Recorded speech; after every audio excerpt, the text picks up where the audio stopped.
United States Supreme Court has agreed to review a legal effort aiming to overturn the consideration of race in college admissions. The court's ruling could affect affirmative action policies used to increase diversity at American colleges. Affirmative action is a set of policies designed to end unlawful discrimination. It is also used to help people in a group that has been discriminated against in the past. The nation's highest court said Monday that it will hear the appeal by a group called Students for Fair Admissions, SFFA, against Harvard University and the University of North Carolina at Chapel Hill. The group is founded by Edward Bloom. He has worked for many years to fight against racial consideration in the college admission process. The SFFA accused the universities of discriminating against applicants based on race in violation of federal law or the U.S. Constitution. It claimed Harvard has discriminated against Asian Americans with higher test scores and chosen to admit Black and Hispanic students with lower grades. But Harvard said the school only considers race in a way that earlier Supreme Court cases have permitted. Harvard President Lawrence Bacow said in a statement that its admission policy produces a more diverse student body, which strengthens the learning environment for all. The university also noted that its share of Asian Americans has grown in recent years. Harvard reports that nearly 26% of the latest first-year students are Asian American. Black students make up 16%, and Hispanic students are 12.5% of the class. Two lower courts agreed with Harvard's argument and ruled that while its admission policy is not perfect, it is constitutional. The decisions were based on 40 years of Supreme Court rulings related to affirmative action. The Supreme Court first ruled in 1978 that race could be considered in college admission, but the decision banned the medical school of the University of California at Davis from establishing racial quotas. In other words, schools cannot set aside a percentage or number of students for admission based on race alone. The High Court again ruled in 2003 that the University of Michigan's law school could consider race in its admission process to create a diverse educational environment. In the latest filing, Edward Bloom and the SFFA asked the court to overturn its own 2003 ruling in the University of Michigan case known as Grutter v. Bollinger.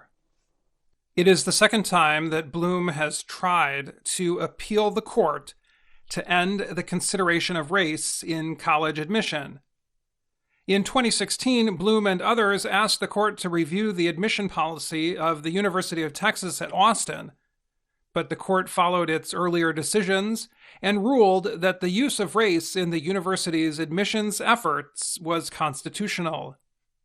Since 2016, two of the justices who voted to support the use of affirmative action in college admission are no longer on the court.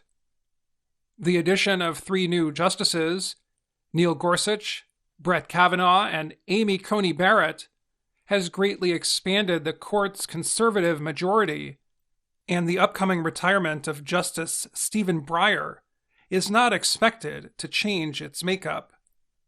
The administration of former President Donald Trump had backed Bloom's case against Harvard. It also filed legal action alleging discrimination against Asian American and white people at Yale University. But the administration of President Joe Biden recently dropped the case against Yale.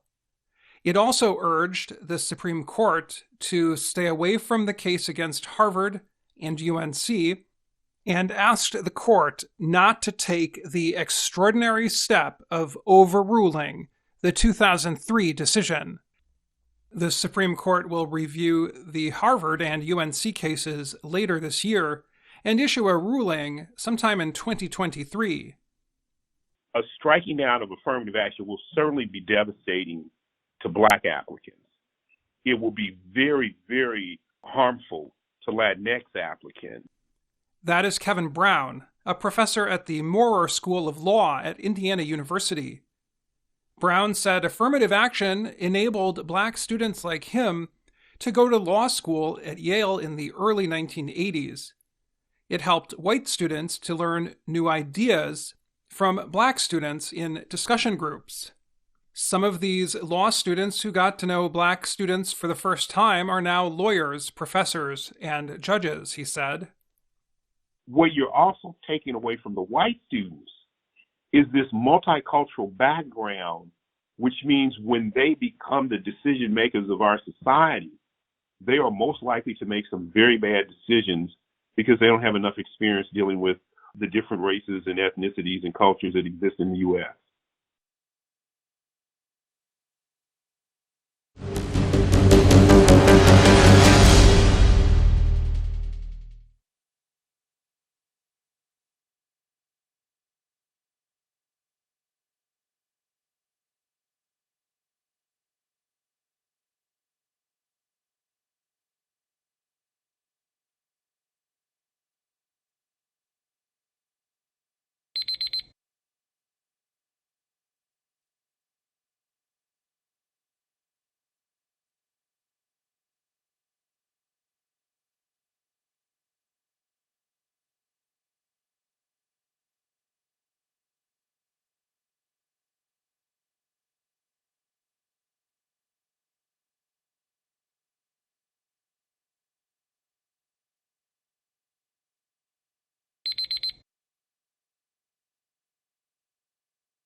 Hi, thank you for watching.